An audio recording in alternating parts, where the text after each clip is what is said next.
चलो जी ले आ जाओ, करंट अफेयर्स देख लेते हैं पहले, है ना। पहली बात तो आज 12 मई है, और 12 मई को इंटरनेशनल नर्सेज दिवस मनाया जाता है। क्या मनाया जाता है? अंतरराष्ट्रीय नर्स दिवस, याद कर लेना, ठीक है। इंटरनेशनल नर्स दिवस कब मनाया जाता है? कब मनाया जाता है? 12 मई को। कब मनाया जाता है? 12 मई को। पहली चीज तो ये, तो आप सबको अंतरराष्ट्रीय नर्स दिवस की हार्दिक शुभकामनाएं। आगे देखो, पहला क्वेश्चन है अपना कि आईपीएल में सबसे तेज अर्धशतक लगाने वाले क्रिकेटर कौन बने? कौन बने? रिद्धिमान साहा। कौन बने? रिद्धिमान साहा।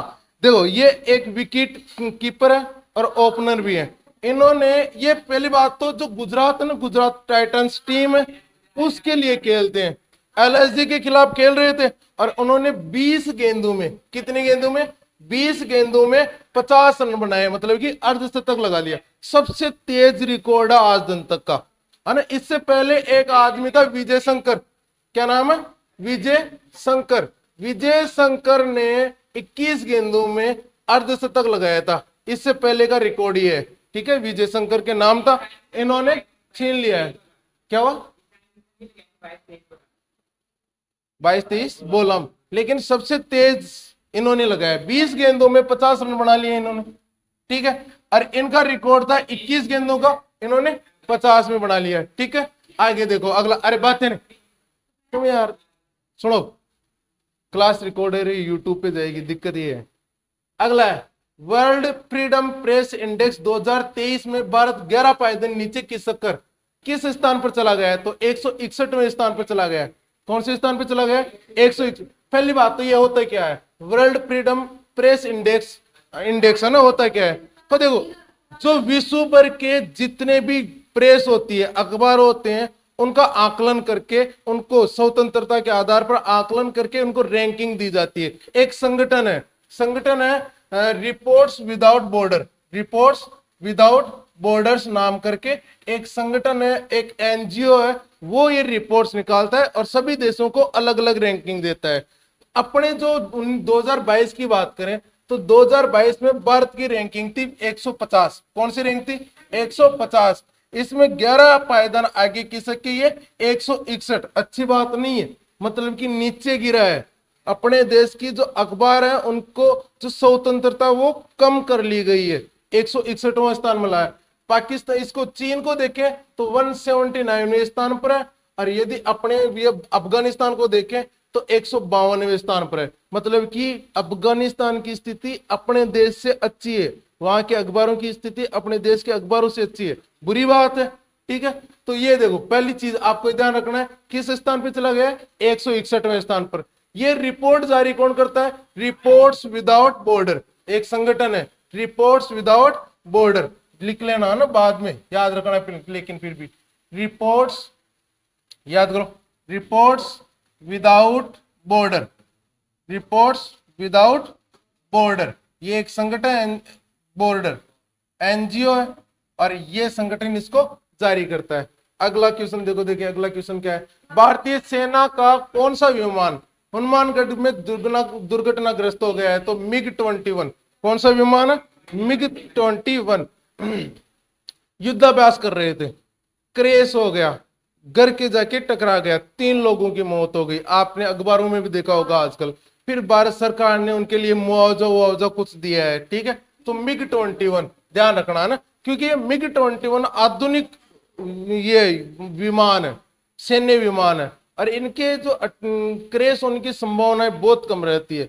अरे ऐसी स्थिति में ये क्रैश हो जाता है तो एक चर्चा का विषय बन जाता है। एग्जामिनर के दिमाग में रहता है कि शायद क्वेश्चन पूछ ले, तो आपको ध्यान रखना है कौन सा विमान दुर्घटनाग्रस्त हुआ है? मिग-21। कहां पे हुआ है? हनुमानगढ़ में। अगला है राजस्थान का रेलवे स्टेशन, जो 2 राज्यों की सीमा रेखा पर अवस्थित है, भवानी मंडी रेलवे स्टेशन। कौन सा है? भवानी मंडी रेलवे स्टेशन, जो राजस्थान और मध्य प्रदेश है, इन दोनों की सीमा रेखाओं पे है। आप ऐसे देखो, आप इस रेलवे स्टेशन पे जाओ ना, तो आप टिकट तो कटाओगे मध्य प्रदेश से और ट्रेन में बैठोगे राजस्थान से। वहां का मोबाइल भी कंफ्यूज रहता है, आपका मोबाइल कंफ्यूज हो जाएगा कि यार नेटवर्क किधर का पकड़े, राजस्थान का पकड़े मध्य प्रदेश का पकड़े। तो ये कंडीशन है ना। जो रेल, वहां पे जो गांव है ना, वो बंसोदा नाम करके, बंसोदा मंडी नाम करके यहाँ पे पास में गांव पड़ता है। मतलब कि मान लो कि रेलवे स्टेशन है, आप यहाँ पे जाओगे तो मेन गेट है ना, वो मेन गेट तो राजस्थान में और निकलोगे तो मध्य प्रदेश में निकलोगे। तो ये दो सीमा रेखाओं पे, ठीक है। अगला है कि हाल ही में रक्षा मंत्री राजनाथ सिंह ने भारतीय वायुसेना हेरिटेज सेंटर का शुभारंभ कहां पे किया है? तो ये क्या है? चंडीगढ़ में। कहां पे किया है? चंडीगढ़ में। आपको पता है कि 1965 में, 1971 में और 1962 तीन युद्ध हुए, 1962, 71 और कौन सा 65, तीन युद्ध भारत और अन्य देशों के साथ में। और अभी जो बालाकोट एयर स्ट्राइक हुई है, इन सब की जो स्मृतियां हैं, जो मान लो कोई शहीद हुए हैं, है ना, और जो विजय हासिल की है अपने भारत देश ने, उनकी स्मृतियों को सजाया जाएगा, है ना, चिन्हित किया जाएगा। मतलब कि लगभग 17,000 वर्ग फीट के अंदर ये एक मतलब कि म्यूजियम टाइप में बनाएंगे और वहां पे स्मृतियां सजाई जाएगी, है ना, ताकि आप मान लो कोई भारत का बाद में कोई बच्चे देखना जाए तो उनमें प्राउड फील होना चाहिए कि मैं भारत का नागरिक हूं, है ना। और हमने ये, हमारे पूर्वजों ने या हमारी सेना ने या हमारे देश ने ये अच्छे मतलब कि वीरता का काम किया है, शौर्य का काम किया है। तो ये कहां पे किया है? चंडीगढ़ में। किसने किया है? राजनाथ सिंह ने। किसने किया है? राजनाथ सिंह ने। अगला है कि हाल ही में किस मंत्रालय द्वारा प्रधानमंत्री राष्ट्रीय शिक्षुता मेला का आयोजन करेगी? कौशल विकास और उद्यमिता मंत्रालय के द्वारा किया जाएगा। ये किस मंत्रालय के द्वारा किया जाएगा? क्यों करेंगे? कौशल विकास को बढ़ावा देने के लिए या प्रोत्साहन देने के लिए। किसके लिए? कौशल विकास को प्रोत्साहन देने के लिए। आपको मंत्रालय याद रखना है, कौशल विकास और उद्यमिता मंत्रालय के द्वारा ये जारी किया गया।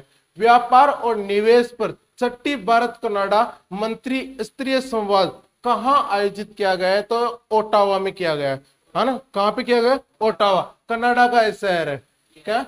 ओटावा में किया गया। कहां पे किया गया? ओटावा में। क्या होता है कि जो दो देशों के बीच में निवेश होना चाहिए, वहां की कंपनियां यहाँ पे आके अपना व्यापार डाले, यहाँ की कंपनियां वहां पे जाके व्यापार डाले, तो इसको बजट को बढ़ाने के लिए मंत्री स्तरीय बैठकें होती है ना। तो वो मंत्री स्तरीय बैठे अपने यहाँ पे पीयूष गोयल साहब, है ना, व्यापार वाणिज्य मंत्री पीयूष गोयल साहब ने इनको ये बैठक में हिस्सा लिया था ओटावा में। कहां पे हुई है? ओटावा में, ध्यान रखना। अगला क्वेश्चन है कि भारत का प्रोजेक्ट स्मार्ट के लिए जापान की किस कंपनी के साथ समझौता ज्ञापन पर हस्ताक्षर करेगी? तो ये जापान इंटरनेशनल कॉरपोरेशन एजेंसी के साथ में। किसके साथ में? जापान इंटरनेशनल कॉरपोरेशन एजेंसी के साथ में समझौता ज्ञापन होगा। राष्ट्रव्यापी पेंशन अदालत का संबंध किससे है? पेंशन संबंधी शिकायत निवारण से। किससे?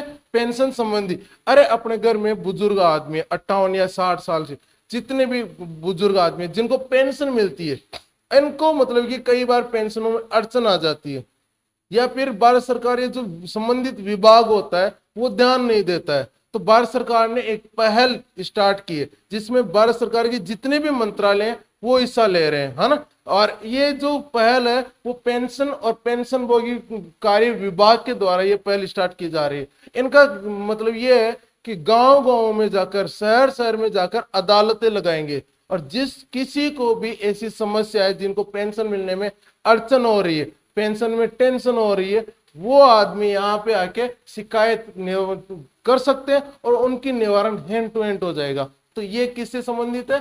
पेंशन संबंधी शिकायत निवारण से। अगला देखो अपने, हाल ही में IUTU की बैठक का आयोजन कहां पे किया गया है? तो ये किया गया नई दिल्ली में। कहां पे किया गया? नई दिल्ली में। देखो IUTU क्या, तो इसमें ये इसको ना जो ये क्या बोलते हैं, एक मिनट,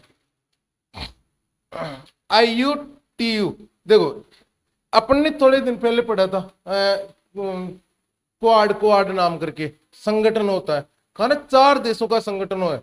ये भी इसको पश्चिमी क्षेत्रीय क्वाड, पश्चिमी देशीय क्वाड कहते हैं। दो तो आई है, इजराइल और इंडिया। दो यू वाले देश है, यूनाइटेड स्टेट ऑफ अमेरिका और यूनियन, ये क्या बोलते हैं, संयुक्त अरब अमीरात, यूनाइटेड अरब अमीरात। ये 4 देशों ने मिलकर एक संगठन बनाया हुआ है जो इस क्षेत्र में शांति और सुरक्षा पर काम करेंगे। तो इसकी बैठक हुई है, और ये बैठक कहां पे हुई है? नई दिल्ली में। कहां पे हुई है? नई दिल्ली में। जो समुद्री सुरक्षा है इनके ऊपर ये बातचीत की जाएगी। अगला, हाल ही में किस रेल निगम द्वारा क्यूआर कोड आधारित पेपर टिकट की शुरुआत की जाएगी? तो ये दिल्ली मेट्रो रेल निगम के द्वारा की जाएगी। किसके द्वारा की जाएगी? दिल्ली मेट्रो। आज से पहले जो टिकट मिलते थे ना, वो अपने देखो सिंपल से टिकट आपको जो मिलते हैं वैसे मिलते हैं। अब दिल्ली मेट्रो ने क्या किया है? क्यूआर कोड देना स्टार्ट कर दिया। आप मोबाइल से स्कैन करके आप स्टोर कर सकते हो और ध्यान रख सकते हो। तो इससे क्या होगा? देखो, दिल्ली जैसे बड़े शहर में आदमी का लापता हो जाना आम बात है। कई आदमी खो जाते हैं दिल्ली मुंबई शहर में, है ना। तो उनसे उसको ट्रैक किया जा सकता है, भाई ये मतलब कि कहां से कहां तक का टिकट लिया था, कहां निकला था, है ना। इसके लिए क्यूआर कोड आधारित पेपर टिकट की शुरुआत किसने की है? दिल्ली मेट्रो रेल निगम ने। हाल ही में प्रधानमंत्री नरेंद्र मोदी ने, मोदी जी लगा दो यार, देश के प्रधानमंत्री हैं, 25वें राष्ट्रीय प्रौद्योगिकी दिवस 2023 का कार्यक्रम का उद्घाटन किया है। तो ये किया है नई दिल्ली में। कहां पे किया है? नई दिल्ली में। देखो, इसके बारे में थोड़ी थोड़ी बातें हैं कि राष्ट्रीय प्रौद्योगिकी दिवस पहली बात तो कब मनाई जाती है? तो 11 मई को मनाई जाती है। कब मनाई जाती है? 11 मई को। ये इस पर प्रधानमंत्री मोदी जी ने लगभग 5800 करोड़ रुपए की बहुत सारी योजनाएं स्थापित की है, परसों के दिन की है। देखो, एक तो स्मारक टिकट और सिक्का जारी किया है इसके नाम से, है ना। दूसरा, 58 करोड़ की कुछ बहुत सारी वैज्ञानिक परियोजनाओं की आधारशिलाएं रखी है। देखो कौन कौन सी योजनाएं?